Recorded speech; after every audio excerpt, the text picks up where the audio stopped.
दूसरा कृष्ण। एक मर्यादा पुरुषोत्तम है तो दूसरा लीला पुरुषोत्तम है। भगवान राम ने जो किया वो हमको करना चाहिए और भगवान कृष्ण ने जो कहा उसको मानना चाहिए, तब हम बन जाएंगे। और भगवान जो कृष्ण ने किया वो हम करेंगे तो मर जाएंगे। मर जाएंगे कि नहीं मर जाएंगे? क्योंकि भगवान कृष्ण 7 दिन में कालपुर जहर पी गए थे। हम लोग एक आध चम्मच पी के भी नहीं बांच सकते, मर जाएंगे। और भगवान राम क्या किए? प्रातः काल उठी के रघुनाथ, मात पिता गुरु नाम ही माथा। तो हम लोग ये करेंगे तो बन जाएंगे। प्रेम से बोलो भक्तवत्सल भगवान की। तो मन नहीं लगता था। वेद व्यास जी का इकलौता बेटा समाधि में बैठ गया तो पहले वेद एक था सज्जन। एक वेद को सरल बनाने के लिए 3 वेद की रचना कर दी वेद व्यास जी। ऋग्वेद से यजुर्वेद, यजुर्वेद से सामवेद और सामवेद से अथर्ववेद। एक वेद से 4 वेद हो गया। लेकिन वेद की भाषा बड़ी कठिन था, दुनिया के लोग न पढ़ पाए न समझ पाए। कहा क्या करूं, कहे मन संतोष नहीं हुआ तो पुराण का आश्रय लिया। वेद के बाद पहले एक ही पुराण था सज्जनों, विष्णु पुराण। तो विष्णु पुराण को सरल बनाते बनाते और 16 पुराण लिख दिए। अब पुराणों की संख्या हो गई 17। 16 और 1 हो गया विष्णु पुराण 17। लेकिन फिर भी मन में संतोष नहीं है। तब नारद जी को आना पड़ा और नारद जी ने आकर के कहा कि देखो वेद व्यास जी, जब तक कि तुम भागवत की रचना नहीं करोगे तुम्हारे मन को संतोष नहीं होगा। वेद व्यास जी ने कहा जिसको मैं जानता नहीं उसको कैसे लिखूंगा भैया कह। तो नारद जी ने वेद व्यास जी के कान में मंत्र प्रदान कर दिया। ओ 4 मंत्र भागवत जिसको आप 18,000 श्लोक में सुन रहे हो ना, वो 4 श्लोक में था सज्जन। वो तो वेद व्यास जी की लेखनी चली 4 से 8, 8 से 16, 16 से 32, ऐसा करते करते 16,000 18,000 श्लोक लिख दिए। तो नारायण से ब्रह्मा जी पाए इसको, ब्रह्मा जी से नारद जी ने पाया था और नारद जी ने वेद व्यास के कान में भागवत की रचना कर दी और कहा जाओ भागवत की पोथी का निर्माण करो। अब शुरू किए और बहुत कम समय में भागवत रूपी पोथी का निर्माण हो गया।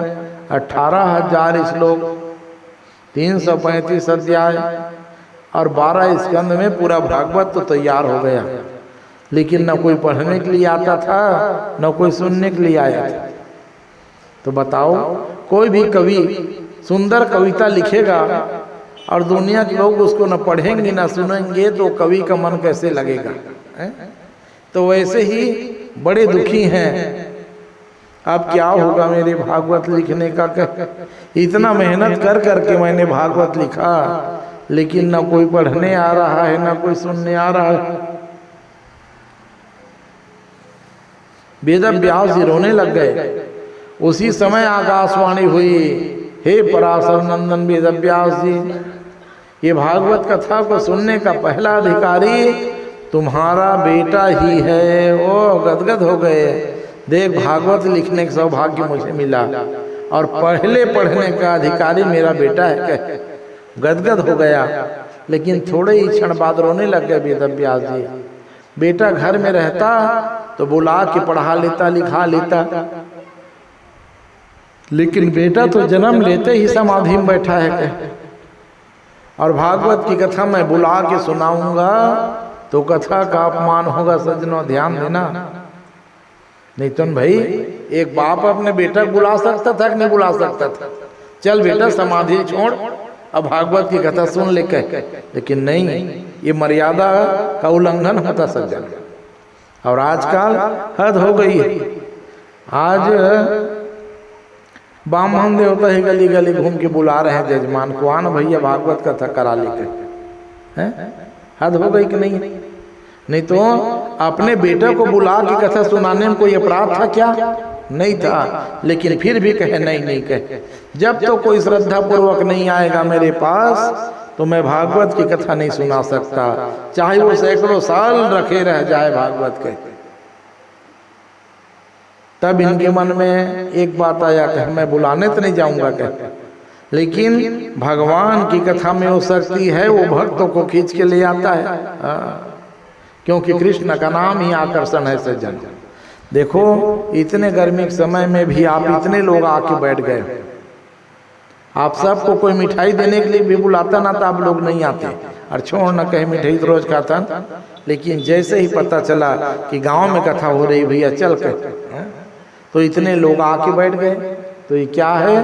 भगवान कृष्ण के प्रति आपके समर्पण का भाव ही है कि भगवान की कथा में हो सकती है कि आपको खींच के ले आया है। आपका मन रूपी मयूर जब नाचने लग गया तब आप आके कथा में बैठे हो। तो नन्हे नन्हे बच्चे को सुखदेव जी के पिताजी पढ़ाते थे अपने आश्रम में। तो छोटे छोटे बच्चे को बुलाए और कहे सुनो बेटा, ये भागवत श्री का श्लोक है, इस श्लोक को पढ़ो बेटा और याद कर लो कहे, और याद करके कल सुबह जाना और मेरे बेटा जो बैठा है जंगल में सुखदेव, उन्हीं के पास गोल गोल घूम के इसको गाना कहे। मेरा विश्वास है कि समाधि टूट जाएगी, माला छूट जाएगी और मेरे पास कथा सुनने वो जरूर आएगा कहे, क्योंकि भागवत की कथा में हो सकती है।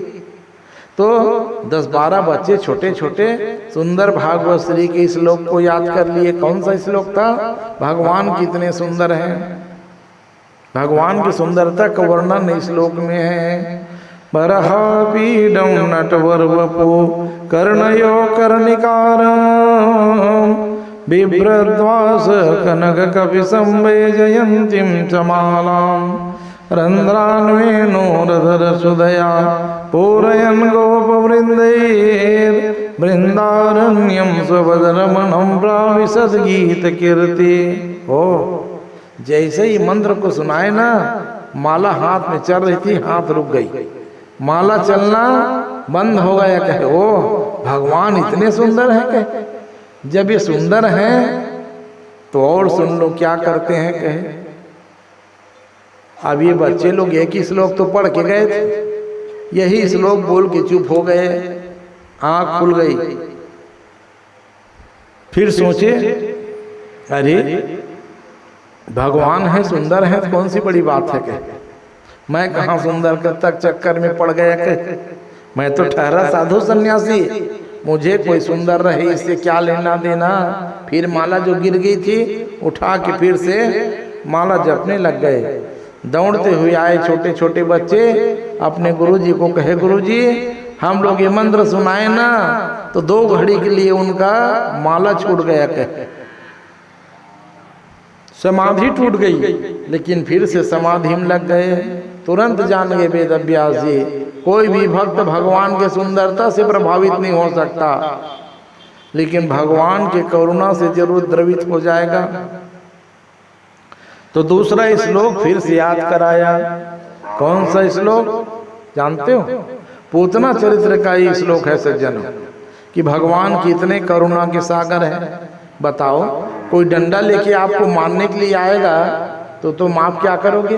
उसकी पूजा करोगे क्या? हाँ, उठा के तुम भी डंडा मारोगे। इसीलिए हम लोग जीव हैं, और वो कौन है? भगवान है।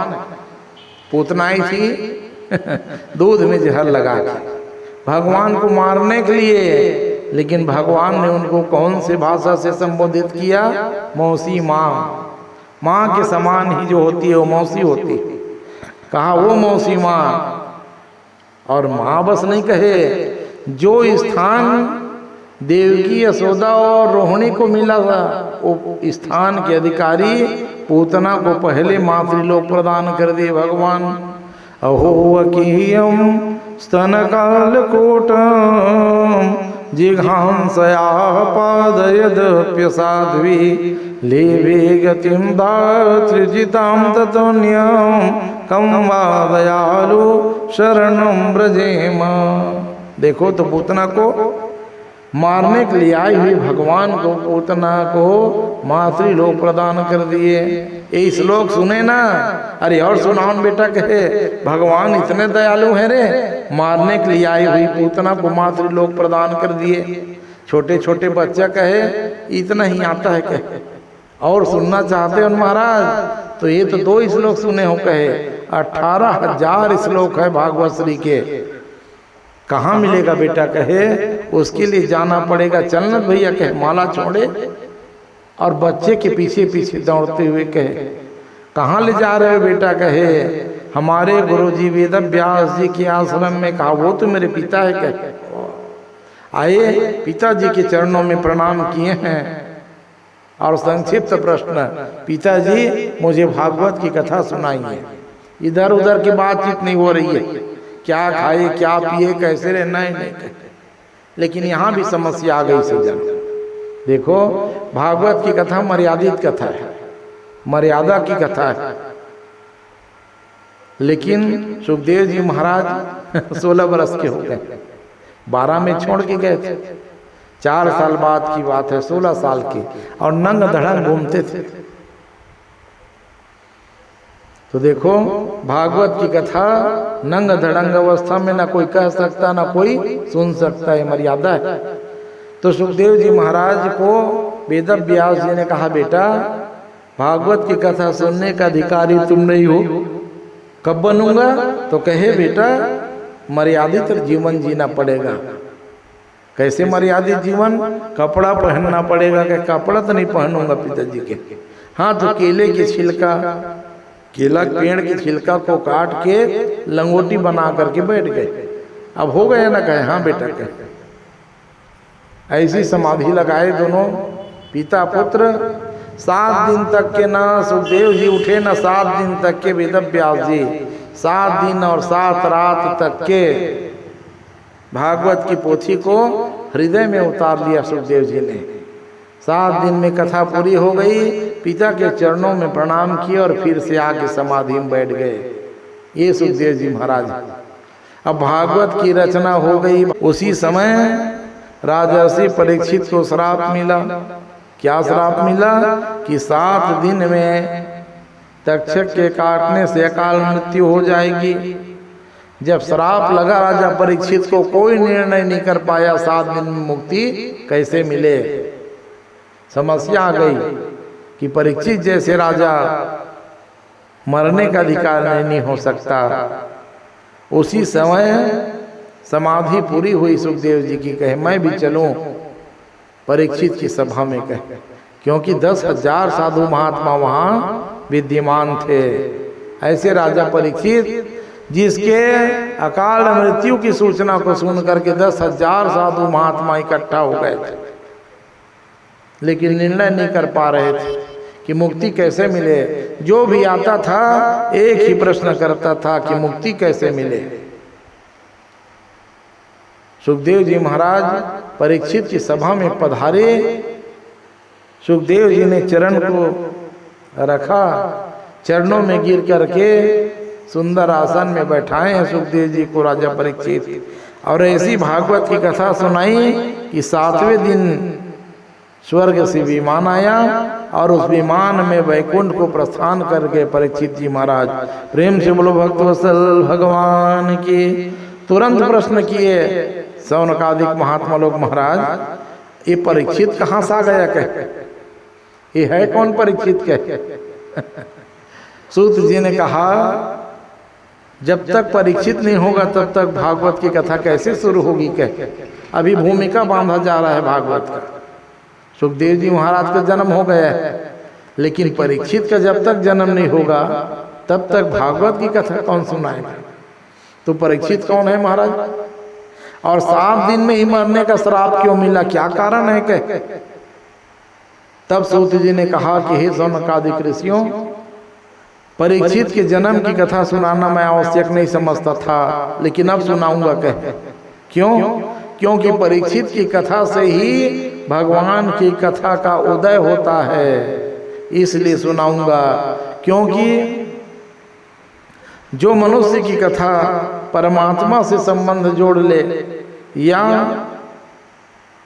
परमात्मा की कथा मनुष्य की कथा से जुड़ जाए, वो कथा भगवान की कथा से कम नहीं होती, इसलिए सुनाऊंगा। कहे महाभारत की कथा भी भागवत में आती है सज्जन।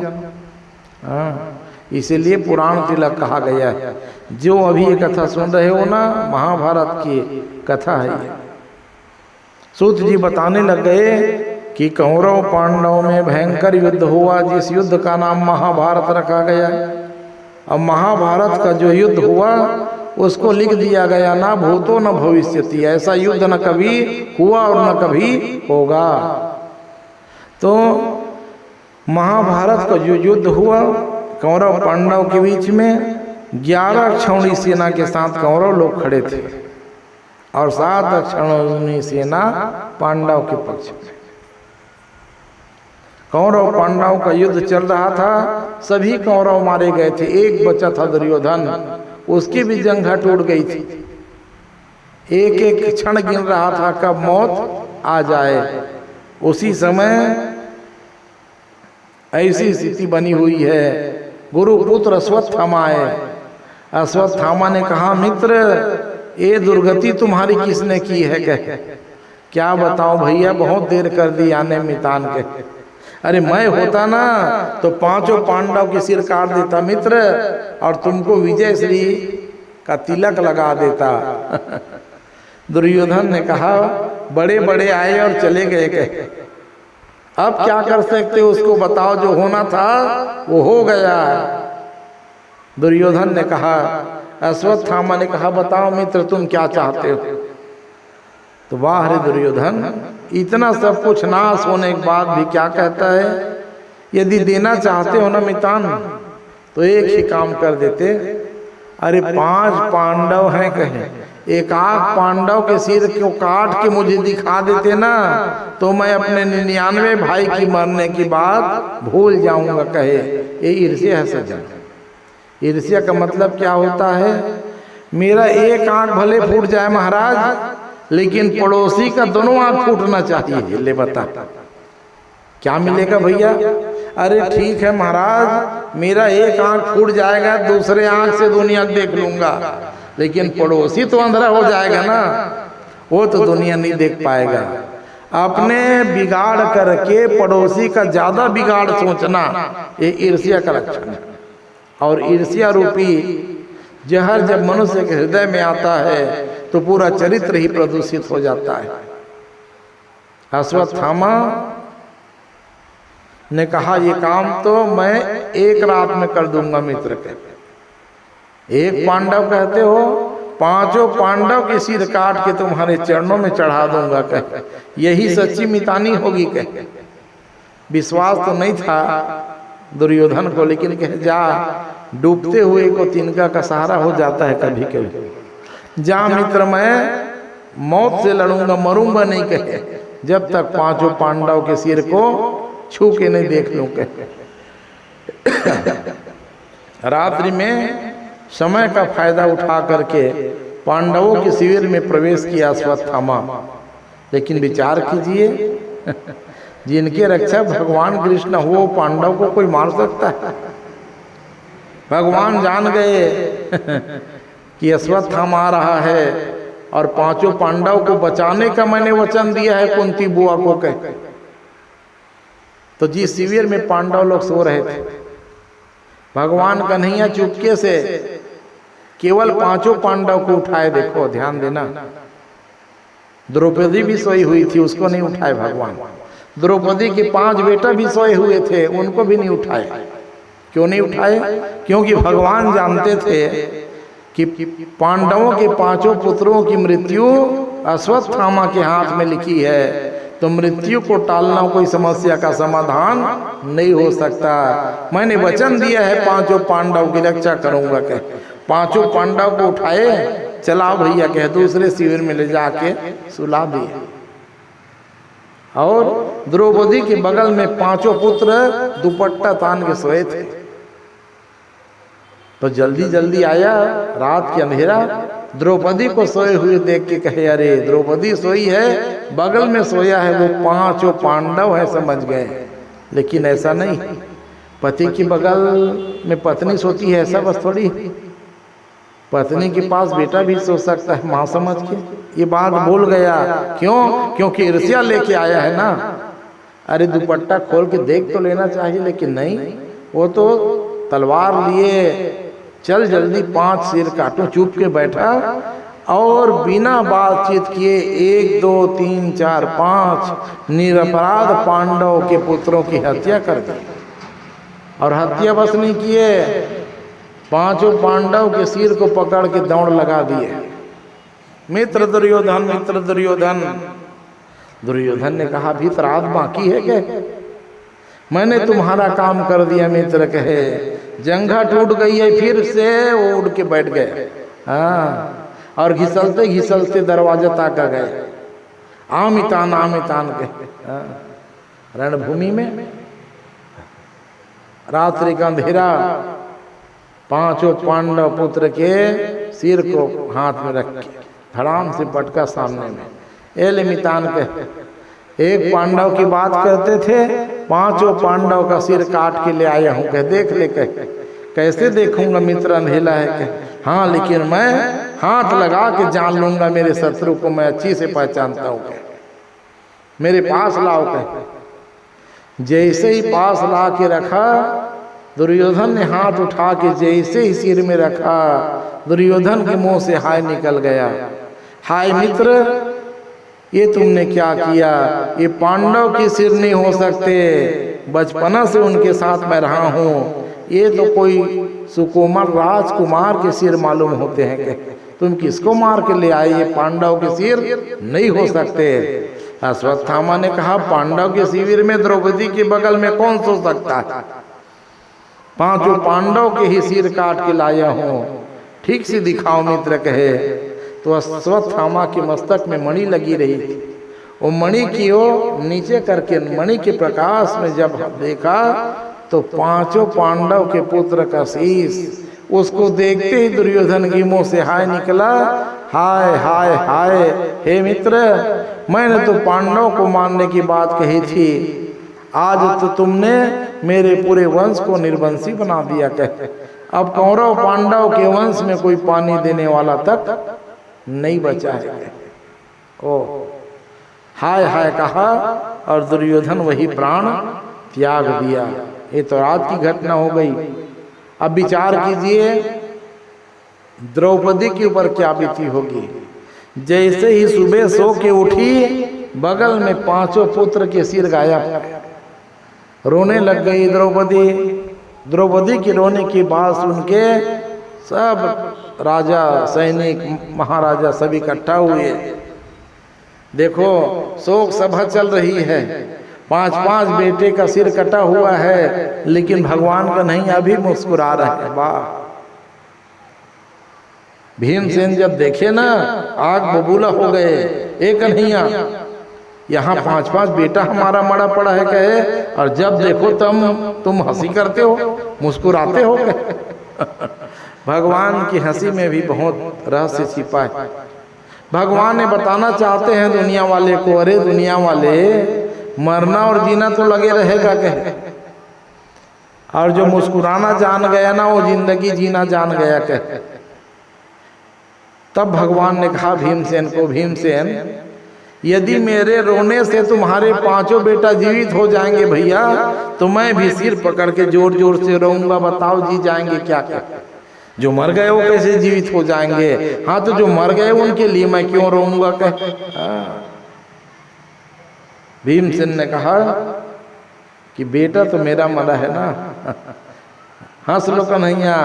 भगवान ने कहा मैं हंसी से ले रहा हूं कि ऊंच निवास नीच कर तूती।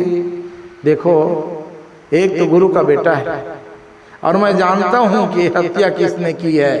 देख लो खोजना नहीं पड़ा, भगवान ही बताए। अर्जुन ने कहा द्रौपदी चाहे आकाश पाताल कहीं भी छिपा होगा हत्यारा, उसको मैं दंड जरूर दूंगा। भगवान ने कहा मैं जानता हूं कौन हत्या की है, बताओ न पार्थ के, बताओ न कन्हैया। तब भगवान ने कहा ये करनी जो है गुरुपुत्र अश्वत्थामा की है, चल रथ में बैठ के। भगवान अर्जुन को रथ में बैठा के जब चले तो वारी अश्वत्थामा 5-5 बेटा को मारने के बाद भी आश्रम में सोच रहा है अच्छा हुआ क्या 5 पांडव के वंश में अब कोई पानी देने वाला नहीं बचा। भगवान ने कहा चल रथ दौड़ा के। थोड़े दूर अश्वत्थामा के शिविर में रथ रुका, कूद करके बाल को पकड़ के घसीटते हुए अश्वत्थामा को रथ में बैठाए और द्रौपदी महारानी के सामने ला के खड़े कर दिए। लाखों लोग इकट्ठा हैं। अर्जुन ने कहा बता द्रौपदी, ये तुम्हारे 5-5 बेटा की हत्या किया है, इसको मैं कैसे मारूं ये तुम बताओगी कह। वैसे तो इसे 5 बार मरना चाहिए, लेकिन जन्म एक बार और मृत्यु एक बार है, तो तुम बताओ इसे मैं कैसे मारूं कहे। तो विचार कीजिए, वो हमारी भारत की बेटी जिसे भगवान कृष्ण अपनी सखी कहता है, वो किसी को मारने काटने की बात बोल सकती नहीं।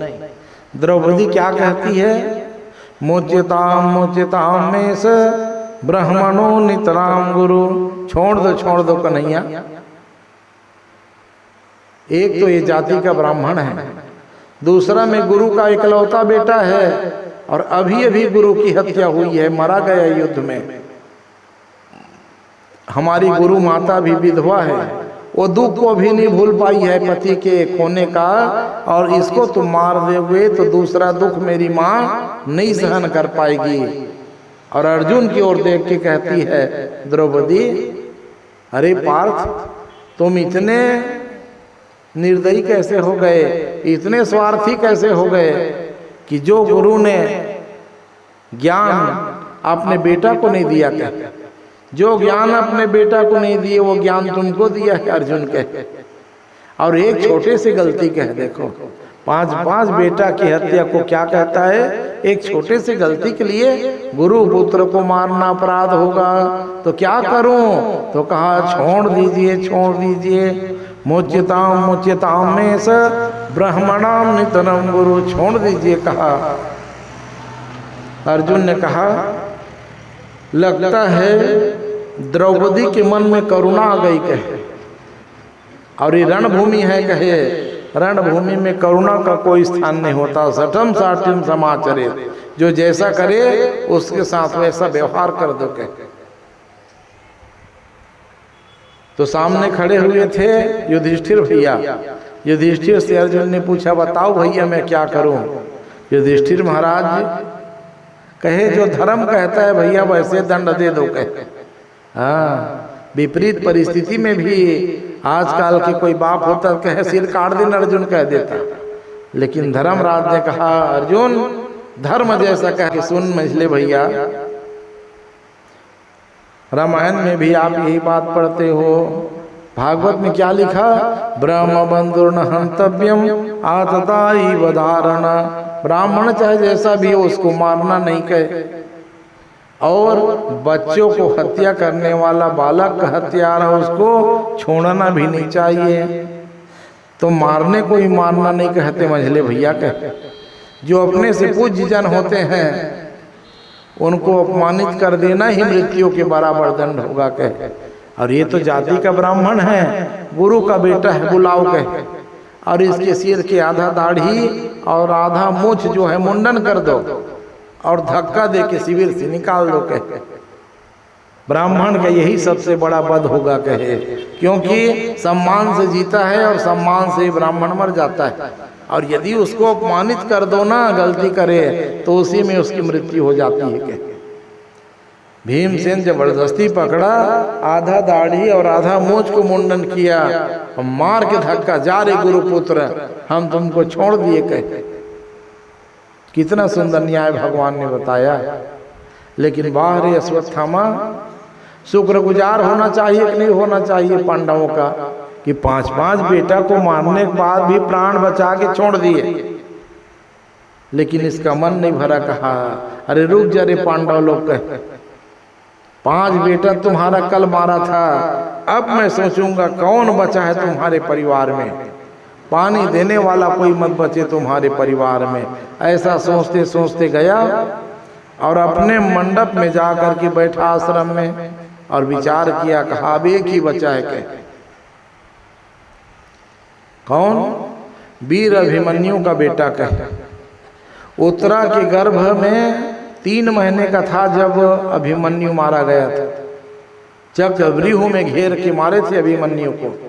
उस समय उत्तरा के गर्भ को 3 महीना हुआ था और वो आज 7 महीना हो गया है। कह 7 महीना का बेटा है, ये गर्भस्थ शिशु को मैं मार देता हूँ। कह अब यदि ये मर जाएगा पेट में तो कोई पानी देने वाला बचे नहीं गए कौरव और पांडव की वंश। वहीं से बैठे बैठे ब्रह्मास्त्र चला दिया सज्जनों, किसके ऊपर? गर्भस्थ शिशु के ऊपर। जैसे ही ब्रह्मास्त्र चला, पेट में भयंकर पीड़ा हो गई उत्तरा के।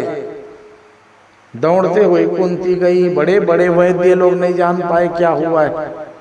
नाड़ी देख करके कहे अभी नहीं बचेगी। कहे कुंती महारानी दौड़ते हुए जाके कन्हैया के पास रोने लगे, कन्हैया चल न बेटा। कहे उत्तरा का शरीर संकट में है बेटा, प्राण छूट जाएगा। उत्तरा की मरने की दुख तो कम है, लेकिन दुख इस बात का है वो गर्भ में जो बालक है वो कौरव और पांडव का इकलौता कुल दीपक होगा। चल कन्हैया बचा दे बेटा। कह उंगली पकड़ के कन्हैया दौड़ते हुए आए। उत्तरा को भगवान ने देखा और भगवान ने उत्तरा को देखा। भगवान ने कहा उत्तरे तू मुझे एक क्षण के लिए बेटा बना ले। कह क्योंकि जब तक बेटा नहीं बनूंगा तुम्हारे गर्भ में कैसे जाऊंगा। कह 1 मिनट के लिए मुझे बेटा मान ले, मैं तुम्हारे सारे दुख को दूर कर दूंगा। कह उत्तरा ने कहा हाँ कन्हैया, मैंने तुम्हें अपना अपना लाल मान लिया। कहे तुम ही मेरा बेटा हो। कहे इतना बोलना था, सूक्ष्म रूप बनाए भगवान और मुख मार्ग से सीधे गर्भ में प्रवेश किए और जो काट रहा था ब्रह्मास्त्र, उसके गदा से 4 टुकड़े में विभक्त किया, ब्रह्मास्त्र को समाप्त कर दिए और गर्भस्थ शिशु की प्राणों की रक्षा कर दिए। कितने दिन तक रहे भगवान जानते हो गर्भ में? 3 महीना। 7वां महीना तो गए थे, 7, 8 और 9 3 महीना तक भगवान रक्षा किए सज्जन। लेकिन जैसे भगवान की चालाकी न भक्त तक सामने नहीं चल पाती।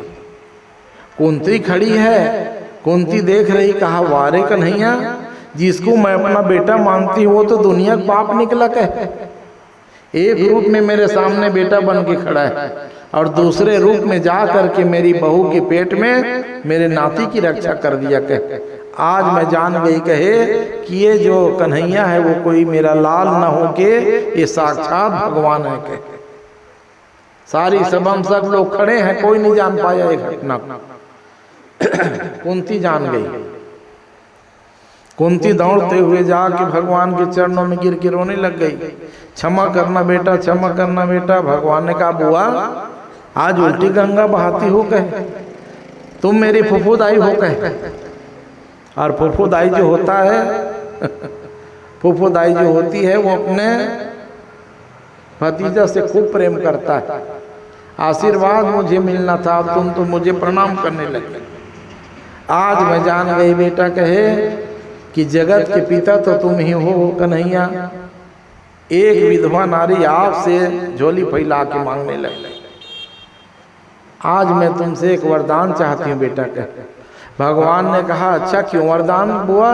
कि मैं जान गई कन्हैया तुम भगवान हो। तब भगवान ने कहा मेरी बुआ यदि मुझे भगवान कहती है तो मैं भगवान ही हूँ। कहे अब जब मैं भगवान हूँ बुआ तो भक्त को कुछ न कुछ मांगना चाहिए। कहे चल मांग ले। कहे कुंती कहती है मैं क्या मांगू कन्हैया? देना ही है तो मेरे पांचों पांडव खड़े हुए हैं कह, युधिष्ठिर से शुरू कर को आखिरी में मैं मांगूंगी कह। तब भगवान ने कहा, अरे युधिष्ठिर बताओ तुम क्या चाहते हो भैया कह। युधिष्ठिर ने कहा कि देख कन्हैया, मेरे जीवन में चाहे 1000 विपत्ति आ जाए, लेकिन मैं धर्म के मार्ग से पीछे मत हटूं कहे, यही वरदान मैं तुमसे मांगता हूं कहे। भगवान ने कहा, जा कल्याण होगा कह, तुम धर्मराज हो और रहोगे कह। आशीर्वाद किसने दिया? भगवान ने। दूसरे नंबर में खड़े थे कौन? भीमसेन। भीमसेन ने कहा, कन्हैया देना ही चाहते हो तो एक वरदान देते कहे। कौन सा वरदान मांगा भीमसेन ने? सो के उठता हूं तब से मुझे भूख ही लगती है कह, दिन भर भूख लगती है कह, और रात के जब तक नहीं सो जाता तब तक मेरा मन खाने पीने में लगे रहता है। तो 24 घंटा मेरा मन खाने पीने में लगे रहता है, तो मैं पूजा पाठ नहीं कर सकता, तो ये जीवन बेकार हो जाएगा। तो कुछ ऐसा उपाय कर देते कन्हैया कि मैं जितना भोजन करता ना उतनी ही आपकी भक्ति मुझे मिल जाती है। भगवान ने कहा, जा भीमसेन, तो जितना भोजन करेगा बेटा उतना ही मेरी भक्ति तुमको प्राप्त होगा कहे। भीमसेन इसीलिए दिन दूना और रात चौगुना भोजन करते थे। कुंती कई बार गुस्सा जाती थी, अरे चुप न कहे और 4 भाई बराबर छोड़ न कहे। तो भीमसेन कहता था, नहीं नहीं माँ, मैं खा रहा हूँ कहे, मैं तो भगवान का भजन कर रहा हूँ कहिए। ये वरदान भीमसेन को भगवान दी जाकर, तो जितना भोजन करेगा उतना ही प्रेम बढ़ेगा मेरे जीवन से कह। ओ भीमसेन ने वरदान मांग लिया। तीसरे नंबर में अर्जुन खड़ा है। अर्जुन से कहे भगवान ने, मांग ले। अर्जुन ने कहा, देना चाहते हो कन्हैया तो एक ही वरदान दे दो कहे, ये गुरु और चेला का संबंध जीवन भर निभ जाए कहे। वाह, मैंने आपको अपना गुरु माना है, तो ये चेला का जीवन आप चला देना कहे, गुरु और चेला का संबंध जीवन भर चल जाए, यही वरदान मैं आपसे चाहता हूँ कहे। भगवान ने कहा, ओ मैं निभाऊंगा, मैंने दिया वरदान कहे। नकुल सहदेव ने हाथ जोड़ के कहा, कन्हैया हमको आपकी भक्ति चाहिए कहे, हम आपके चरणों की सेवा करते रहे। कहा, एवं मस्तु, तुम दोनों का कल्याण होगा कहे। सुभद्रा खड़ी हुई है। सुभद्रा कौन है? भगवान की लाडली बहन। भगवान ने कहा, मांग ले बहन, तू क्या चाहती है?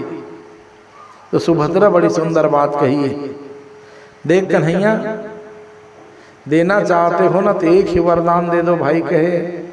कृष्ण त्वदीय पद पंकज पंजरांते, अद्यैव मे विशतु मानस राजहंस, प्राण प्रयाण समये कफवात पित्ते, कंठावरोधन विधो स्मरणं कुतस्य। सुभद्रा कहती है कि देख कन्हैया, आपका जो चरण है ना एक पिंजरा है, और ये मेरा जो मन है वो राजहंस है। तो मेरा मन रूपी राजहंस आपके चरण रूपी पिंजरा में फंस जाए, नहीं तो क्या होता है, जीवन भर हम भगवान नाम लेना चाहते हैं, लेकिन आखिरी समय जब आता है तो प्राण प्रयाण समय कफवात पित्त, कफवात और पित्त गला को बंद कर देता है।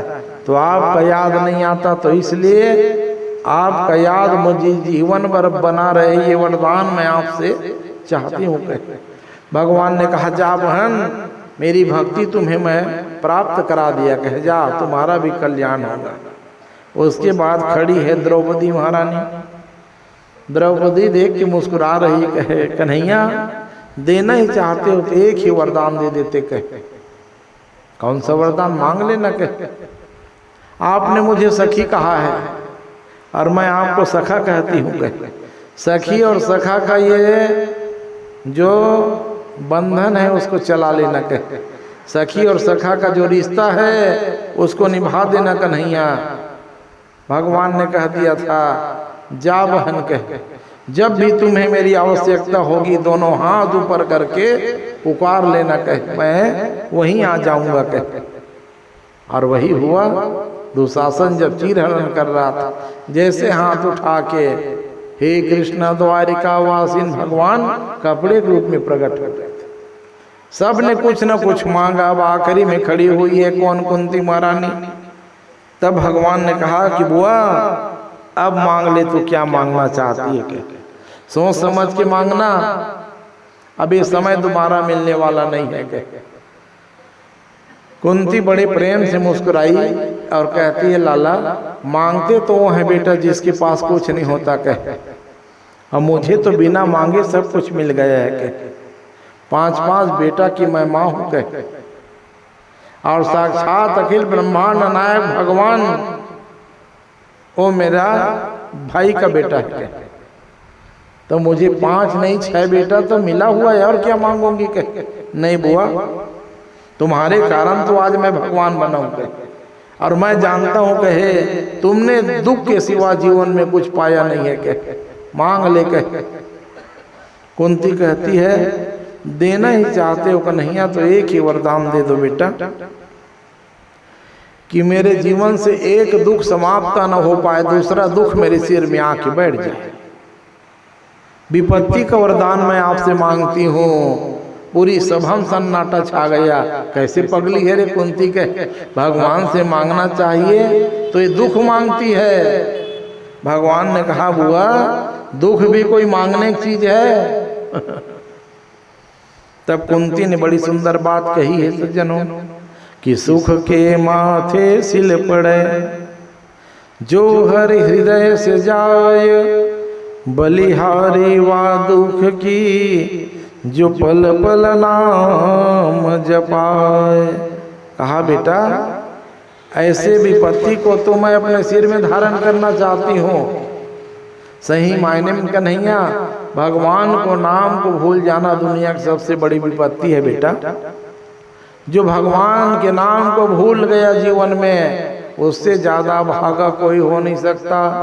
और जो भगवान नाम को स्मरण कर लिया, उससे ज़्यादा कोई धनी मानी हो नहीं सकता। इसलिए देना चाहते हो तो दुख का वरदान मुझे दो बेटा। कहे जब जब मेरे दुख आया जीवन में तो तुम सामने खड़े हुए मिले, इसलिए ऐसे दुख को मैं जीवन में स्वीकार करना चाहती हूँ। इच्छा तो नहीं थी, लेकिन भगवान ने कहा जा बुआ दुख का वरदान मैं तुम्हें प्रदान करता हूँ। प्रेम से बोलो भक्तवत्सल भगवान की। महाभारत का युद्ध पूर्ण हो गया सज्जन। अब पांडव राजा बनने वाले। युधिष्ठिर महाराज राजा बने। रात भर नींद नहीं आई कन्हैया को। कहे देख महाभारत का युद्ध करा दिया, 5 पांडव को विजय दिला दिया, राजा बना दिया, लेकिन राजा को अच्छा शासक होना चाहिए। तो कुछ ज्ञान की बातें मैं आज रात में सुना दूं, फिर कल मुझे जाना है द्वारिका। कहे तो रात के समय में भोजन पानी किए। और ध्यान देना गीता का उपदेश भगवान कितने बार किए हैं जानते हो? अपने जीवन में 2 बार किए हैं। लेकिन सब लोग एक ही बात को जानते हो, अर्जुन को गीता का ज्ञान दिए। ये तो युद्ध होने के पहले दिए और युद्ध के बाद भी दिए सज्जनों, उसको सुन लीजिए। युद्ध जब पूरा हो गया, राजा बन गए ना, तब रात भर वही 18 अध्याय गीता का ज्ञान किसको दिए? युधिष्ठिर महाराज को दिए। लेकिन युधिष्ठिर महाराज इधर से सुनता था और इधर से निकाल देता था। क्यों? क्योंकि युधिष्ठिर आज भी कन्हैया को अपना छोटा भाई मानता था। अरे छोटा भाई है कहे, रात भर बकबक कर रहा है कहे, नहीं सुनूंगा तो कन्हैया दुख लगेगा, इसलिए सुन लेता हूँ कहे। लेकिन बदरा है कहे इसके बात के, सुनने लायक क्या बताएगा कहे, छोटा भाई है। रात भर सुना और इधर से सुन के उधर से निकाल दिया। भगवान ने कहा बात बिगड़ जाएगी कहे, जो मेरी बात को नहीं सुनेगा वो नष्ट हो जाएगा कहे, और मैं नष्ट होने नहीं दूंगा पांडव को। तो 5 पांडव द्रौपदी को प्रातः कालीन बेला में कहे सुनो तुम लोग राजा बन गए हो कहे, आशीर्वाद लिए हो कहे। युधिष्ठिर ने कहा किससे आशीर्वाद लेना है? तो भीष्म पितामह से कहे। 54 दिन हो गए हैं बाण की संयम पड़े हुए, चलो कहे। रथ में सवार हुए भगवान, 5 पांडव द्रौपदी को लेकर के पहुंचे। दूर से आते हुए रथ में भगवान को जब भीष्म पितामह ने देखा, इच्छा तो हो रही कन्हैया कि हाथ जोड़ के प्रणाम करूं, लेकिन अर्जुन ने ऐसे बाण चलाया है हिलने डुलने तक की शक्ति नहीं है। कह आते हुए भगवान को देखे, भगवान ने भीष्म पितामह को और भीष्म पितामह ने भगवान को देखा। तो भीष्म पितामह ने भगवान को प्रणाम किया और भगवान ने भीष्म पितामह को प्रणाम किया, क्योंकि सम्मान देने से सम्मान मिलता है दुनिया को, भगवान ही बताना चाहते हैं। रथ से उतर करके हाथ जोड़ के भगवान ने कहा पितामह प्रणाम कह। भीष्म पितामह ने कन्हैया सम्मान देना तो कोई तुमसे सीखे कहे, अब मैं जान गया हूं कहे तुम मेरी मृत्यु को सुधारने के लिए आए हो भैया कहे। नहीं नहीं कहे, अब कहाँ मरने की बात करते हो दादाजी कहे, ये पांडव आपके नाती आज राजा बने हैं कहे, और राजपाट का सबसे ज्यादा अनुभव आपको है, तो आप इनको कुछ सुंदर वचन कह देते कहे। तो भीष्म पितामह ने कहा क्या बोलूं कन्हैया, लेकिन तुम कहते हो तो सुनो युधिष्ठिर, मैं तुमको उपदेश कर रहा हूं कहे। भीष्म पितामह ने कहा कि देखो तुम राजा बने हो बेटा, इसलिए खूब आशीर्वाद कहे। राजा का कर्तव्य होता है राजा खूब धन कमाए और अपने कमाए हुए धन के 10वां हिस्सा दान कर दे बेटा कहे।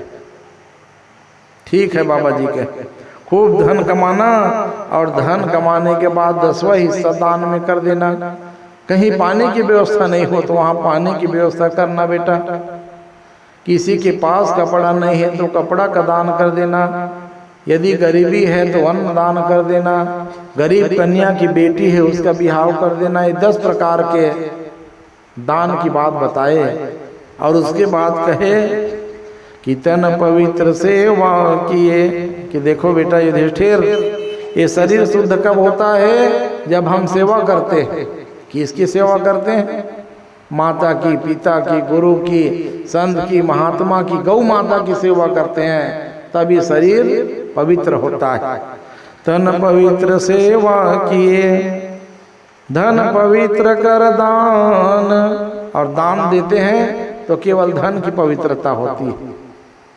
मन पवित्र हरि भजन सो, भगवान के भजन को गाते हैं तो मन पवित्र होता है। और होत त्रिविध कल्याण, और ये तीनों कल्याणकारी है बेटा, इसलिए खूब दान करना चाहिए बेटा। शिक्षा नहीं है वहाँ स्कूल बनवा दो, धन से सहयोग करो, तन से, और प्रजा के लिए जीना चाहिए और प्रजा के लिए राजा को मर जाना चाहिए। ये अंतिम उपदेश है बेटा के। द्वारकाधीश की कृपा है, अब मेरा काम पूरा हो गया कहे भीष्म पितामह। इच्छा मृत्यु का वरदान मिला था, चाहते न खड़े हो जाते बैठ के, कहाँ धनुष और कहाँ बाण, लेकिन कहे नहीं कन्हैया अब मैं मरना चाहता हूँ। और मैं रोज प्रार्थना करता था लाला, आज वो प्रार्थना को तुम साकार करने के लिए आए हो। भगवान ने कहा कि पितामह अब तो अच्छा दिन आया है। कहे अच्छा दिन आया है तो आपको तो राजपाट का सुख लेना चाहिए। कहे नहीं नहीं, मैंने वचन दिया था, आज मेरी हस्तिनापुर सुरक्षित हो गई है, योग्य शासक मिल गया युधिष्ठिर के रूप में, अब मैं प्राण त्यागूंगा। कहे जैसे प्राण त्यागने की बात की ना, द्रौपदी हंसी आ गई। देख तो आज बाण की संयम पड़ा है ना, तो एक से एक ज्ञान की बात बता रहा है। कहे हंसने लग गई द्रौपदी, 2 बार हंसी है। एक तो महाभारत युद्ध के पहले दुर्योधन को देख के अंधा से पुत्र अंधा, महाभारत का युद्ध हो गया एक हंसी में, और दूसरे बार हंस दी। भीष्म पितामह के सामने हंसना कोई सहज बात है, लेकिन भीष्म पितामह ने कहा द्रौपदी तुम क्यों हंसी हो बेटी, इसका उत्तर दो। कहा क्षमा करना बाबा जी, आज अब इतना बड़े बड़े ज्ञान की बात बता रहे हो, याद कीजिए वो समय कहे भरी सभा में दुशासन मुझे खींच के लाया था, उस सभा में सबसे पहले मैंने आपको पुकारा था, लेकिन आप सिर झुका करके मौन हो गए थे। और आज एक से एक उपदेश कर रहे हो, इसलिए हंसी आ गई के। तब भीष्म पितामह ने कहा कि बेटी मैं कोई उत्कंठा को लेकर जीना नहीं चाहता, क्या सुन लेकर अर्जुन में कोई शक्ति थी मेरे को बाण चला सकता था क्या? मैंने पाप किया नहीं है, पाप होते हुए देखा तक नहीं है कहे, लेकिन उसके बाद भी 54 दिन तक कि मैं बाणों की सैया में पड़ा रहा, ये इस पाप का प्रायश्चित है बेटी के। नहीं तो ऐसा कोई बाण नहीं बना है जो भीष्म पितामह के शरीर को भेदन कर दे कहे। मैंने ये तुम्हारे एक गलती को देखा तक नहीं कहे, लेकिन वो सभा में बैठा था इसीलिए मैंने 54 दिन तक के प्रायश्चित किया कहे। और 54 दिन तक के मेरे शरीर के पूरा का पूरा खून निकल गया कहे। और खून किससे बनता है? अन्न से बनता है। तो ऐसा क्यों हुआ बाबा जी, आप जैसे ज्ञानी कैसे ये पाप देख लिए कहे? तो कहा जैसे खाओ अन्न वैसे होता है मन बेटी कहे। मैं ज्ञानी तो था लेकिन दुर्योधन के दूषित अन्न को खाया था कहे, इसीलिए मैं तुम्हारी रक्षा नहीं कर पाया। और आज दुर्योधन के खाए हुए अन्न से जितना खून बना था वो पूरा का पूरा खून बह के निकल गया। अब मेरा शरीर पवित्र हो गया है, तब मेरी वाणी से पवित्र उपदेश निकल रहा है। और जब शरीर पवित्र हो गया तब तो द्वारकाधीश मेरे कल्याण के लिए आए हैं। क्षमा करना बाबा जी, मैं गलत सोच ली थी कि कोई बात नहीं बेटा। एकांत हो गए और 5 भौतिक शरीर को त्यागे, इसीलिए पंक्ति रोज गाया कीजिए। कौन सी पंक्ति? जो पंक्ति भीष्म पितामह ने गाया था कि गोविंद मेरी यह प्रार्थना है, भूलो न मैं नाम कभी तुम्हारा, निष्काम होके दिन रात गाऊं, गोविंद दामोदर माधवी। तो भीष्म पितामह ने इस श्लोक को गाया और भगवान को देखते ही देखते 5 भौतिक शरीर को त्याग कर दिए। जैसे ही 5 भौतिक शरीर को छोड़े पांडव लोग रोने लग गए, पितामह हमें छोड़ के चले गए। भगवान ने कहा वीर पुरुष के मरने के बाद शोक नहीं करना चाहिए, कहे कीर्तन करना चाहिए। कीर्तन करने से दुख जो है दूर होता है। तो भगवान ने 5 पांडवों को कीर्तन कराया, शोक मुक्त किए। प्रेम से बोलो भक्तवत्सल भगवान की। श्रीमन नारायण नारायण नारायण, श्रीमन नारायण यन भजमन नारायण नारायण नारायण भजमन।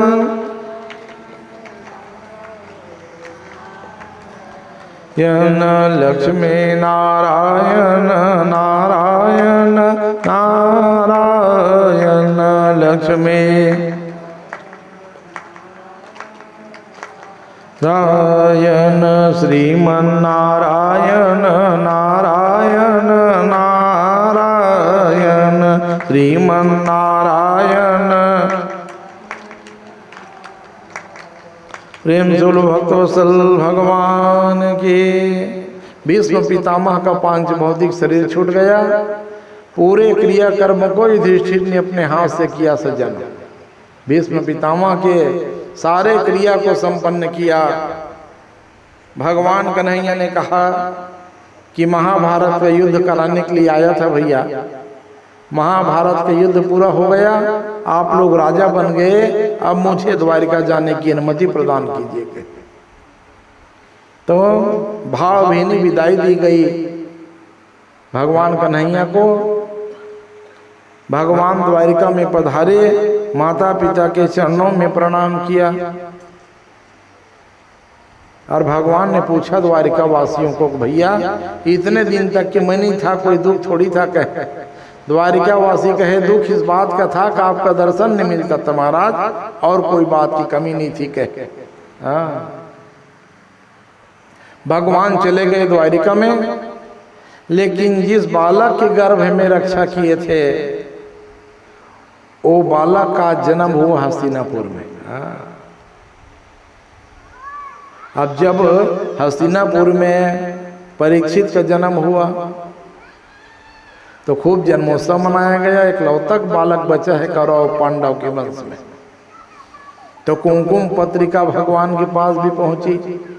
भगवान रथ में सवार होके आए और गोद में उठा करके उस बालक के सिर में 3 बार हाथ फिरा करके उसका नाम परीक्षित रख दिए भगवान। परीक्षित। वेदव्यास भी आए थे उस सभा में। वेदव्यास जी से पूछा युधिष्ठिर ने, कैसे बालक है महाराज? जन्म लेते ही परीक्षित पालथी मोड़ के बैठ गया था।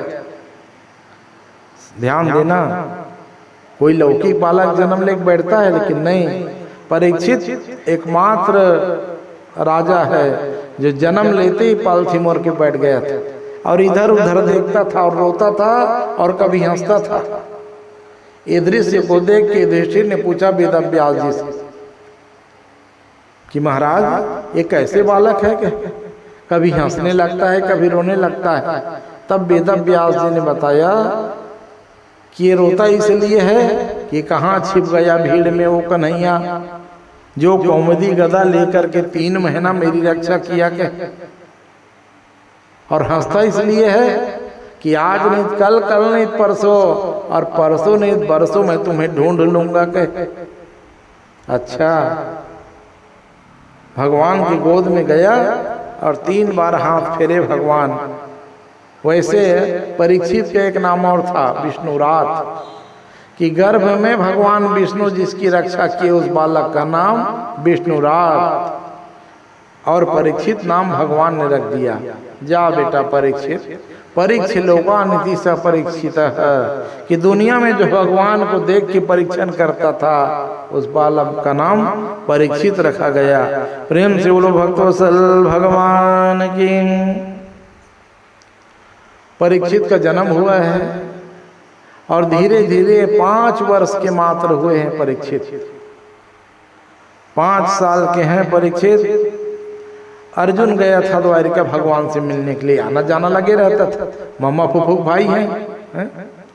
तो अर्जुन गया था द्वारिका भगवान से मिलने के लिए और देखते ही देखते क्या हुआ, पूरे के पूरे यदुवंशी समाप्त हो गए और भगवान साकेत धाम चले गए। अर्जुन दौड़ते हुए आगे सूचना दिए, युधिष्ठिर भैया, जिस कन्हैया के बगैर हम 1 मिनट जीना नहीं सीखे वो हमको छोड़ के चले गए। बगल में कुंती महारानी खड़ी थी। जैसे ही भगवान के जाने की सूचना कुंती के कानों में पड़ी, धड़ाम से गिरी और जैसे राजा दशरथ राम के वापस नहीं आने की सूचना सुमंत से सुन के प्राण त्याग दिए थे, वैसे ही कुंती महारानी भी कृष्ण कृष्ण कही कृष्ण कही, कृष्ण कृष्ण कही कृष्ण, कृष्ण कृष्ण कहते हुए धड़ाम से गिरी और 5 भौतिक शरीर को त्याग दिए। पांडवों ने कहा अब हम भी नहीं रहेंगे, माँ भी छोड़ के चली गई, कन्हैया भी छोड़ के चले गए, अब हमको भी अपने स्वर्ग की यात्रा करनी चाहिए। लेकिन समस्या है, राजगद्दी सुनी नहीं होनी चाहिए। तो युधिष्ठिर महाराज ने 5 साल के छोटे से बच्चा परीक्षित को गोदी में बैठाया और तिलक सार दिया, जा बेटा आज से राजा बन गए। परीक्षित ने पूछा बाबा ये राजा क्या होता है? कहे अब 5 साल के लेकर क्या जानेगा? तो कहा देख बेटा, राजा जब होता है प्रजा का पिता होता है। कहे तो मेरा काम क्या है?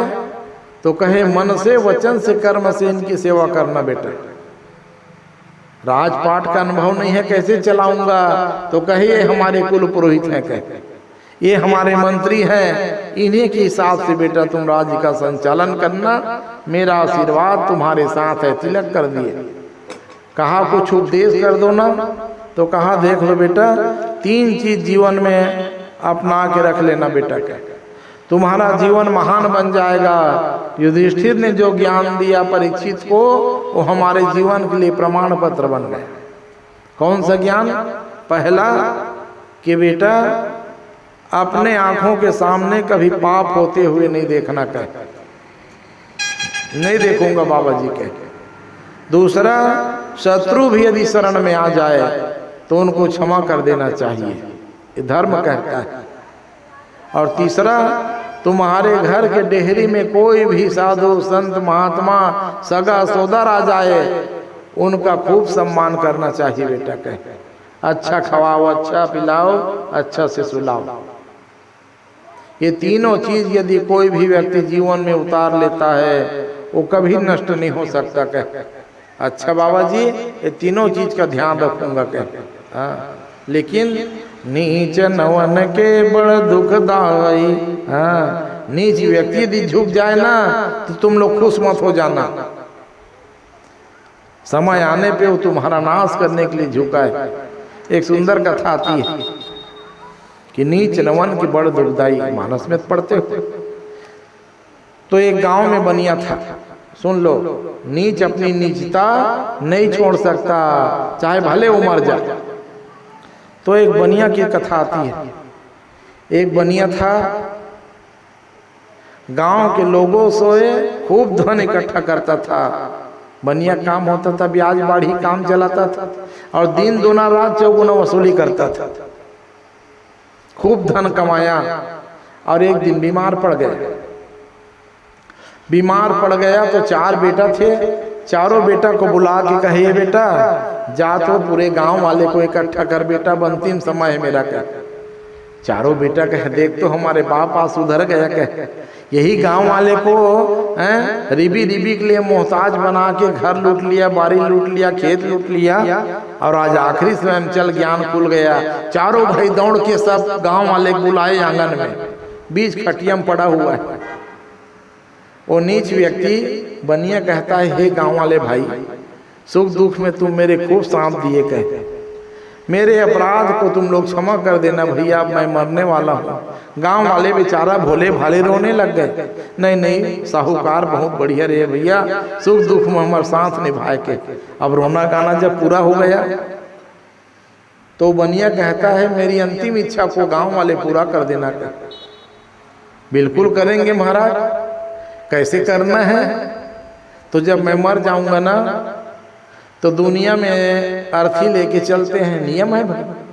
तो मुर्दा शरीर को हम लोग ढक के ले जाते हैं, आज भी वही नियम है नहीं भाई कि खुला ले जाते हैं कपड़ा में लपेट के। तो कहा दुनिया के लोग कपड़ा में लपेट के ले जाते हैं, लेकिन मेरे खुला ले जाना है। गांव वाले नहीं समझ पाए, कोई बात नहीं महाराज, तुमको खुला ले जाएंगे कहे। और सुन लो भैया, यही हाथ से मैंने तुम्हारा बहुत दुख दिया है कह, बहुत ब्याज बाढ़ी खाया हूँ, बहुत दुख दिया हूँ तुमको कह। तो जब मैं मर जाऊंगा ना तो मेरे हाथ और पैर को आरी से काट देना कह, और आरी से काट के हाथ पैर को मेरे छाती में रख देना कह, और 1 2 3 परिक्रमा पूरे गांव की घुमाना कह। और ध्यान रखना, मेरे अर्थी में गांव के एक भी व्यक्ति नहीं छूटना चाहिए भैया, नहीं मेरा आत्मा दुखी हो जाएगा कह। एक भी घर का एक आदमी नहीं छूटना चाहिए। गांव वाले के बिल्कुल नहीं छूटेगा महाराज, पूरा विदा करके आएंगे शमशान घाट तक। अच्छा, ऐसा कहा और बनिया प्राण त्याग दिया। अब गांव वाले कहे, नहीं नहीं कहे, हम बनिया को वचन दिए हैं कहे, आरी मंगाए और बढ़िया हाथ को पैर को काट के उसकी छाती में रखे और खुला सैया में गांव 3 फेरा लगाए। तो कोतवाल भी घूम रहा था गांव में, पहले कोतवाल होता था। कोतवाल देखा कहे, अरे ये गांव वाले इतने दुष्ट हैं कहे, ये बेचारा बनिया हाथ पैर काट के हत्या कर दिए और उसके बाद भी गांव गांव घुमा रहे हैं कहे। जाके सूचना दे दिए राजा, महाराज धनी मानी आदमी को गांव भर के आदमी काट दिए हाथ पैर, और हद हो गई महाराज, मरने के बाद शव को ढक के ले जाते हैं लेकिन खुला घुमा रहे हैं कह। आदेश दिया राजा ने, जितने गांव वाले हैं सबको पकड़ के लाओ कह। और सबकी पीठ में 20-20 कोड़ा बरसाव के। ओ अब राजा का आज्ञा था, चल के अब सब को ले राजा घर में लेके रखे, सब को हाथ कटा, पैर कटा। अरे इसको किसने मारा रे? कहे गांव वाले कहे महाराज ये मरा तो अपने मन से है, लेकिन हाथ पैर को हम लोग काटे हैं। कहे हाँ, तो हाथ पैर को काट के तुम लोग मारे हो? कहे नहीं मारे हैं महाराज। क्या चुप रहो? के सैनिकों कहे जितने गांव वाले बैठे हैं सबकी पीठ में 10-10 कोड़ा बरसाया जाए। 10-10 कोड़ा बरसाया गया और गांव भर के व्यक्ति को जेल की सजा सुनाई गई। गांव वाले ने कहा कि नीच नवन के बड़ दुखदाई भैया। कहे नीच व्यक्ति यदि झुक जाए तो उसके चक्कर में मत पड़ो, नहीं तो दुख पाना पड़ता है। बताओ, गांव वाले थोड़ा बुद्धि लगा लेते ना, और मर गए तो मर गए, समला का करने भैया हाथ गुड़ काटे से। लेकिन नहीं, भावना में नहीं बहना चाहिए। कभी कभी ज्यादा भावना में बहने से व्यक्ति को दुख पाना पड़ता है। 2-4-6 महीना जेल में रहे, तब अब कानाफूसी में बात राजा तक पहुंची कि नहीं भैया गांव वाले मारे काटे नहीं हैं, ये इनकी इच्छा थी। मरने के बाद हाथ पैर काटे हैं, तो 2-4 महीना जेल में रह गए, तब फिर उनको बरी किया गया गांव वाले आकर के। तो ये बताना चाहता हूँ, नीच नवन की बड़ दुखदाई। नीच व्यक्ति अपनी नीचता मरते हुए भी नहीं भूलता है। वो सोचा बनिया जीवन भर तो दुख दिया रे, लेकिन मन नहीं भरा है। कहे एक एक करके गांव वाले दुख दिया हूँ। कहे एक साथ मरने के बाद सबको जेल पहुंचाऊंगा, तब मेरा मरना सार्थक होगा। कहे मरने के बाद भी ये शरीर पूरे गांव वाले को जेल पहुंचाएगा, तब तो मैं बनिया हूँ। कहे तो सावधान सज्जनों, समय बड़ा खराब है। तो नीच व्यक्ति यदि आ जाए शरण में तो उनको क्षमा कर देना। यही गलती हो गई किससे? राजा परीक्षित से। 3 बात बताए कि बेटा शत्रु शरण में आ जाए क्षमा कर देना, अतिथि का सम्मान करना, और पाप होते हुए नहीं देखना। कहे ठीक है बाबा जी, ऐसा कहा कि 5 पांडव निकल गए स्वर्गारोहण की कथा। स्वर्ग जाने के लिए निकले तो देखो पहले स्वर्ग जाते थे ना तो पैदल जाते थे, जीते जी भी स्वर्ग गए सज्जन। वो तो युग के प्रभाव से दरवाजा बंद हो गए जयप्रकाश। नित्य स्वर्ग का रास्ता कहाँ से है? प्रमाण आता है। स्वर्ग का रास्ता बद्रीनाथ धाम से शुरू होता है। कैलाश मानसरोवर बद्रीनाथ से ही स्वर्ग जाते थे। तो लाइन लगा के अब चले, पहले युधिष्ठिर, दूसरा भीमसेन, तीसरा अर्जुन, फिर नकुल, सहदेव और द्रौपदी। 5 पांडव कहे राजा तो बना दिए, परीक्षित को निकल गए। बर्फ में चलना बड़ा मुश्किल होता है, एक तरफ खाई है दूसरे तरफ पहाड़ है। थोड़े दूर गए थे, पहले पैर फिसल गया द्रौपदी का, सबसे पीछे चल रही थी। द्रौपदी का पैर फिसला और सीधे खाई में जाके प्राण गंवा दी। भीमसेन ने पूछा बड़े भैया एक बात समझ में नहीं आई, महान सती नारी है द्रौपदी, महान सती नारी होने के बाद वो स्वर्ग क्यों नहीं जा पाई? धर्मराज युधिष्ठिर ने कहा देख भैया, द्रौपदी सती नारी है, इसमें कोई शंका नहीं। इनकी 5 पति थी। पांचाली प्रेम तो सबके साथ करती थी, लेकिन अधिक प्रेम अर्जुन से करती थी।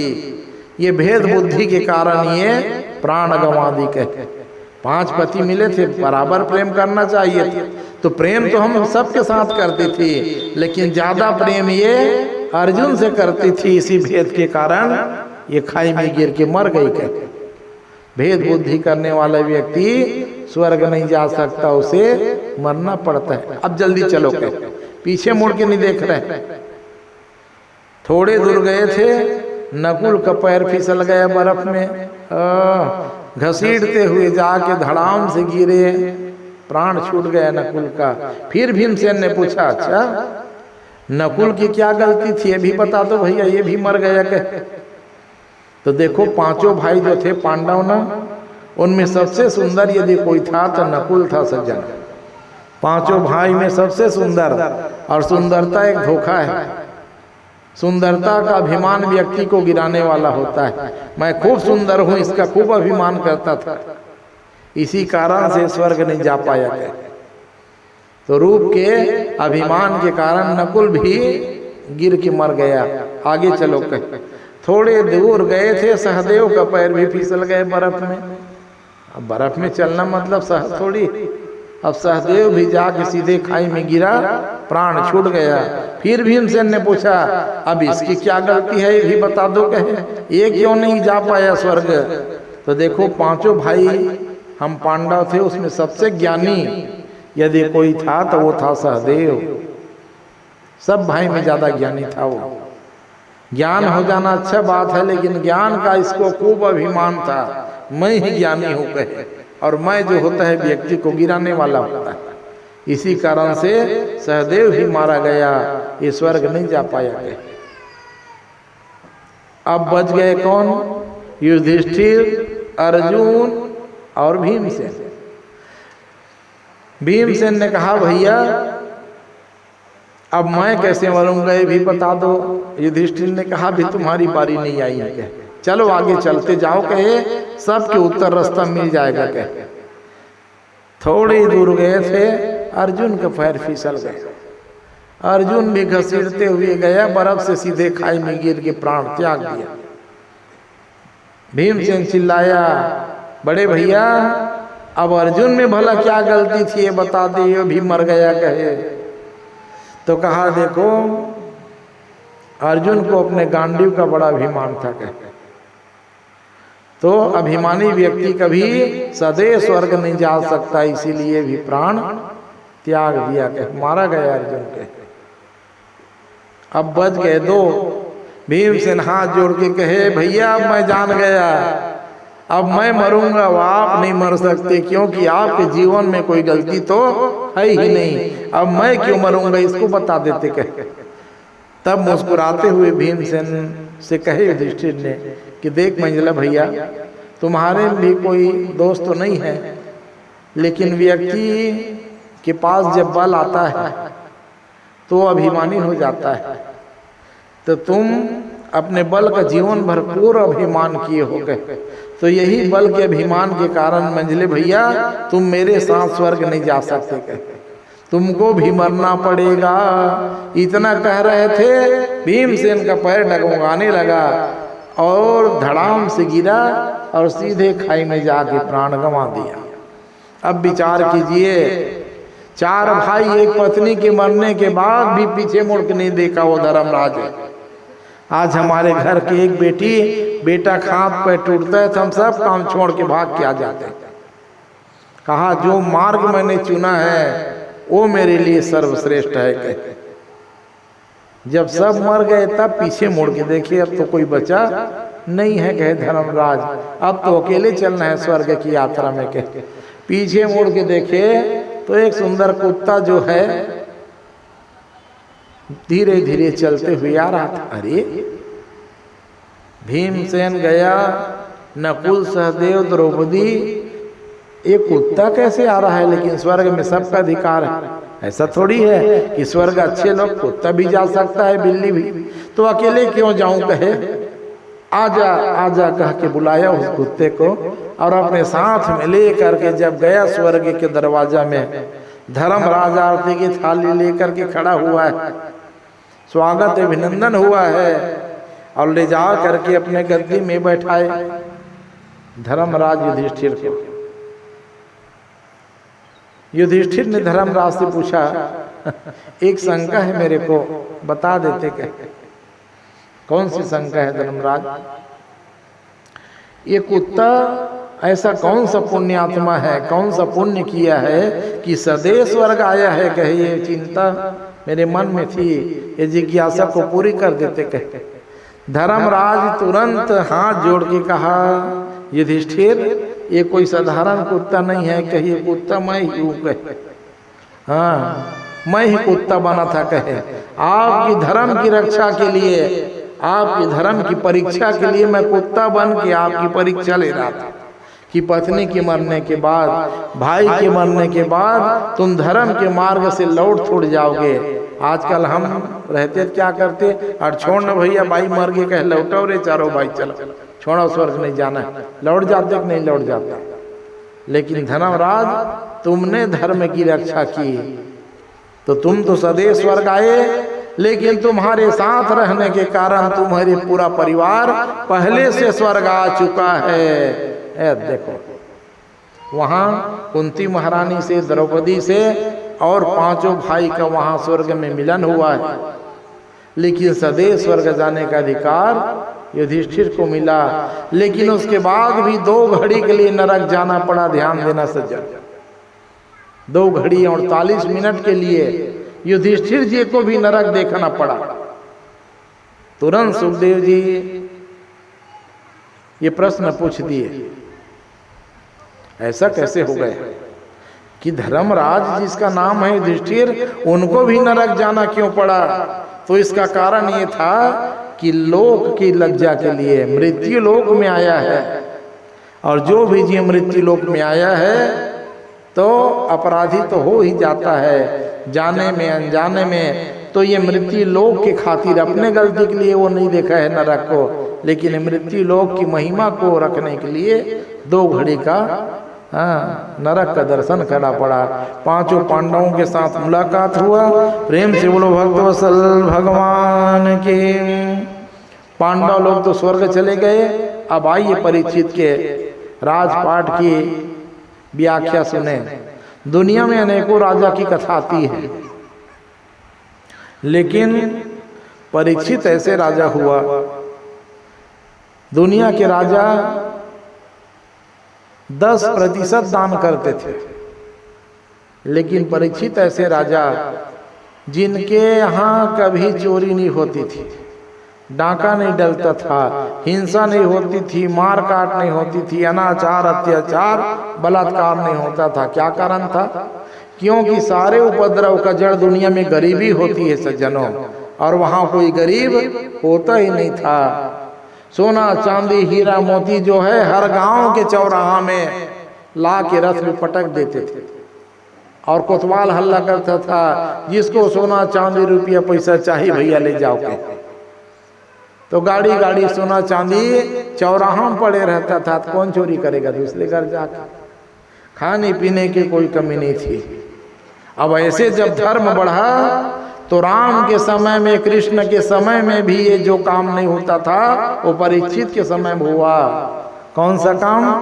गौ माता को दूहने की जरूरत नहीं होती थी परीक्षित के राज्य में, क्योंकि जब धर्म बढ़ता है तो गौ माता का दूध बढ़ता है सज्जनों, ये जान लेना। भगवान राम आए थे ना अयोध्या में, तब भी दूध के निकालना पड़ता था, तब दूध देती थी। और भगवान स्वयं गोपाल बन के आए थे कन्हैया, तब भी दूध निकालने के लिए कन्हैया को दूहना पड़ता था। लेकिन ऐसा सत्कर्म हुआ परीक्षित के राज्य में सज्जनों कि गौ माता के थन के नीचे बस दोहनी लगाने की जरूरत होती थी। 2 लीटर चाहे 2 लीटर, 5 चाहे 5, 10 चाहे 10, सब गौ माता कामधेनु बन गई थी। क्योंकि धर्म की वृद्धि जब होती है तो सबसे ज्यादा प्रसन्न कौन होती है? गौ माता होती है। गाओ विश्वसी मातरः। तो वहां कोई प्रकार की कमी नहीं थी। जब विवाह के योग्य हुए राजा परीक्षित, तो इनका विवाह हुआ इरावती नाम की कन्या के साथ। परीक्षित को सब जानते हो, लेकिन कोई पूछ सकता है आपसे कि महाराज परीक्षित की बाई का नाम रही? हाँ, तो याद रख लो, कई चीज भागवत का याद करने का। परीक्षित की पत्नी का नाम इरावती है, और विवाह होता है बाल गोपाल होता ही है। 4 संतान भी हुए, जिसमें बड़े बेटा का नाम जन्मेजय।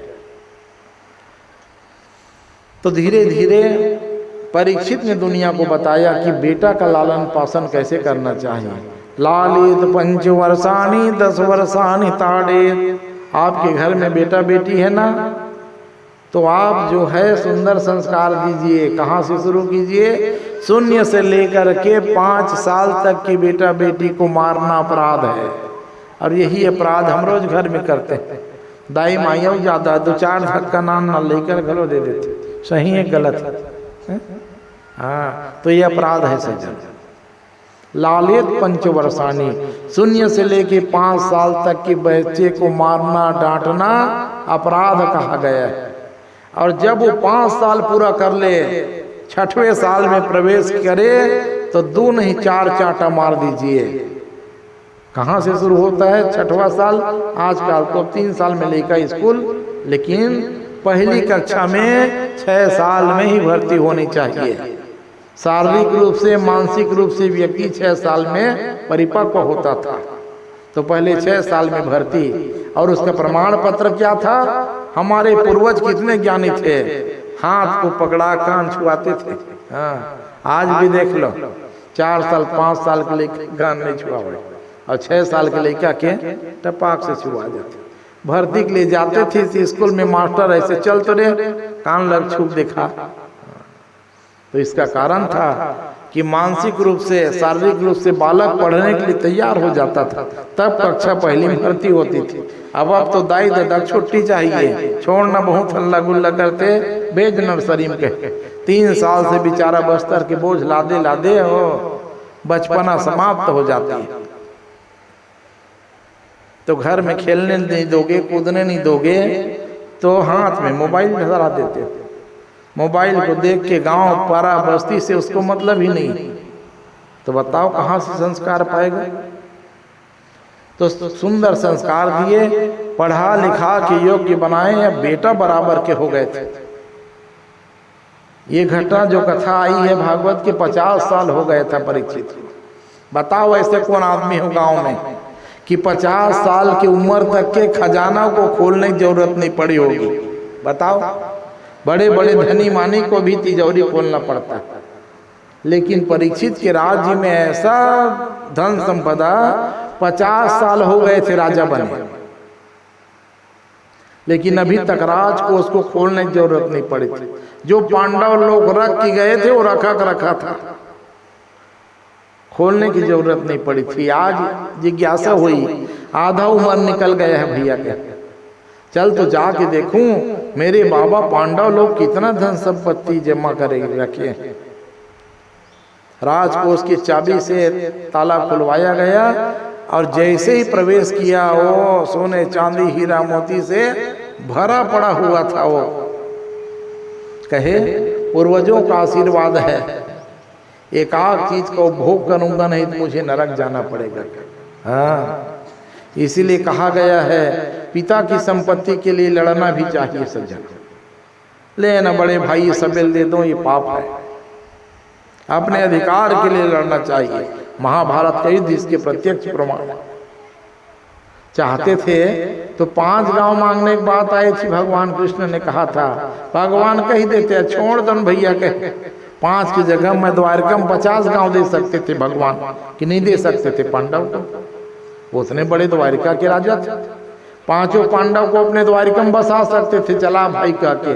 लेकिन भगवान ने कहा ये अपराध होगा, कहे पिता की संपत्ति के तुम बराबर के हिस्सेदार हो गए, और अपने हिस्सा के लिए व्यक्ति को लड़ना चाहिए, नहीं तुम कायर बन जाओगे। चल के सूची श्यामे न दातव्यम, दुर्योधन कौन होता है कहे सुई नोक के बराबर जमीन देने वाला, कहे चल मैं वो अंधा से मांगूंगा। कहे भगवान शांति दूत बन के पहुंच गए थे।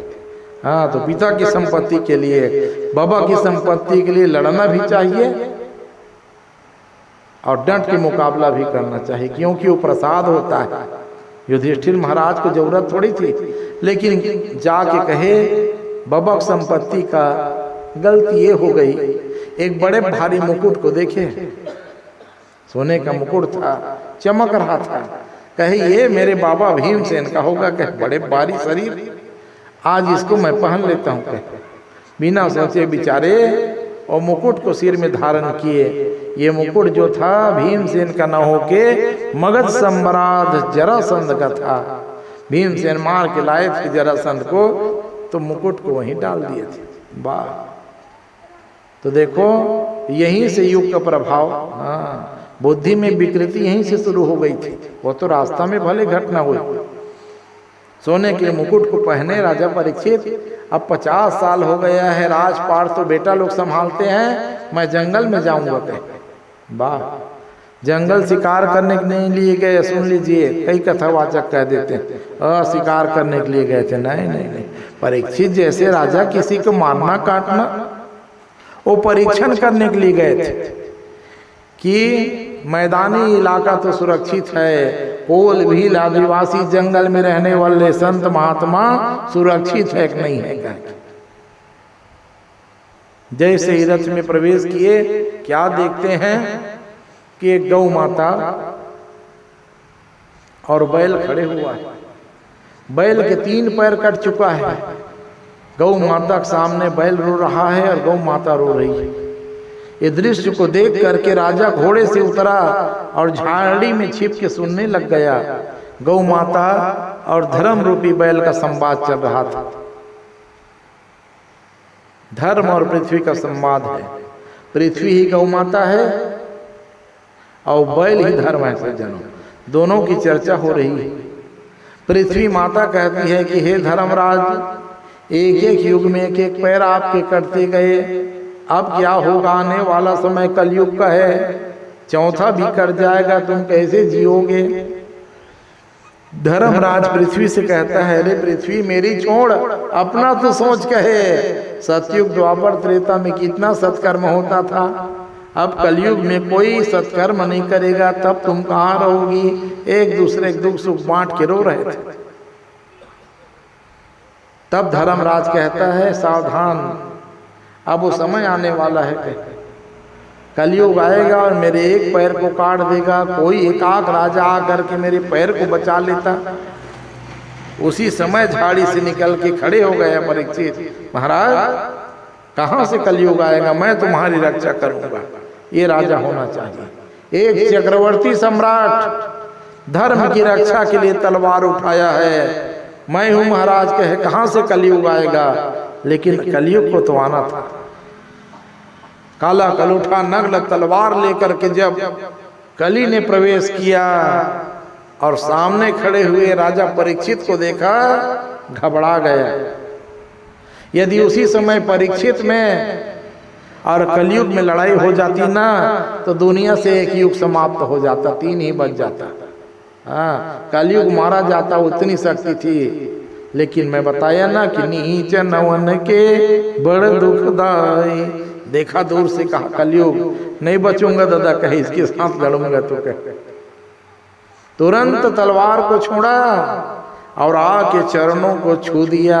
हाँ, अंगूठा को छूने से ही कलयुग प्रवेश कर गया। अंगूठा को छू के रोने लग गया और क्या प्रार्थना करता है, न ते गुणा के सयसोधराणाम बद्धांजलिर्वै भयमस्ति किंचित। अरे उठो उठो कहे परीक्षित। अपने बाबा पितामह की याद आ गई युधिष्ठिर की कि शत्रु भी शरण में आ जाए तो क्षमा कर देना। अरे उठ उठ कहे, तुम कौन हो, कहे मैं ही कलयुग हूँ महाराज। हाँ तो चल उल्टा पांव वापस हो जा, कहे ये मेरे सीमा क्षेत्र में कलयुग नहीं आ सकता। कलयुग ने कहा महाराज तो कहाँ जाऊंगा, कहे कोई मुझे अपने राज्य में रखना नहीं चाहता। मैं आपके शरण में आया हूँ, आप राजा हो, मुझे स्थान दे देते थे। बहुत विचार किया, कहे कलयुग है, कहे इसको 4 जगह दे देता हूँ, कहे तो कहे सुन दे कलयुग जा, कहे द्योतम पानम श्रेयसोना यत्रा धर्म चतुर्विद। जा 4 स्थान में पहला घर देता हूं तुमको, कहे बड़ी कृपा की महाराज। देखो कलयुग कितना दुष्ट है, बड़ी कृपा की महाराज। दुनिया का राजा मुझे धक्का मार के भगा दिए, आप मुझे एक घर दे दिए, कहे पहले एक दिया। मन में सोचा 4 दूंगा, लेकिन बोला चल एक जगह देता हूं, कहे कौन सा जगह, तो कहा द्योतम प्राणम, जहाँ जहाँ जुआ होता है। क्यों दिए वो जगह जानते हो, क्योंकि जानते थे परीक्षित जो संत होते हैं, महात्मा होते हैं, जो ज्ञानी होते हैं, वो जुआ खेलने के लिए जाएंगे नहीं, कहे और जो जुआ खेलने के लिए जाएगा रे कलयुग, तुम उसके सिर में तांडव करना, मुझे कोई आपत्ति नहीं है, कहे तो जहाँ जुआ होता है वहाँ तुम्हारा निवास होगा, कहे अच्छा किए महाराज। लेकिन एक ही जगह रहते रहते मन महाराज कहाँ लगेगा, कहे एक से भले दो, एक आग जगाऊं महाराज कहे अच्छा चल, दूसरा और अच्छा जगह देता हूं कहे। कौन अच्छा जगह दिए? जा जहां पे मदिरा बिकती है, जहां शराब बिकेगी कहे, वहां तुम्हारा पूरा अधिकार होगा कहे, वहां और किसी की नहीं चलेगा कलयुग, वहां केवल तुम्हारा चलेगा कहे, जाओ तुम जो चाहोगे वो होगा कहे। और आज भी देखो कलयुग का वहां पूरा तांडव है, बड़े बड़े धनी रहे, मानी रहे, राजा रहे, जैसे ही वहां पिया वहां सबको नाली में गिरा देता है। ये किसका प्रभाव? जा तुम्हारा तांडव वहां चलेगा क्या? अच्छा किए महाराज। तीसरा घर और अच्छा, दो जगह मन नहीं भरेगा महाराज, तीसरा दे देते कहे जाओ जहां वैसे वृत्ति होती है कहे, वहां तुम्हारा निवास होगा रे कहे। कलयुग ने कहा बड़ी कृपा की राजन कहे, खराब बहुत खराब और सबसे ज्यादा खराब मतलब शराब कहे। ये मैं नहीं बोल रहा हूं, भागवत में लिखा दुनिया में सबसे ज्यादा खराब उसी का नाम शराब। अब विचार कर लीजिए सज्जनों, हम किधर जा रहे हैं? कुछ लोग कहते हैं महाराज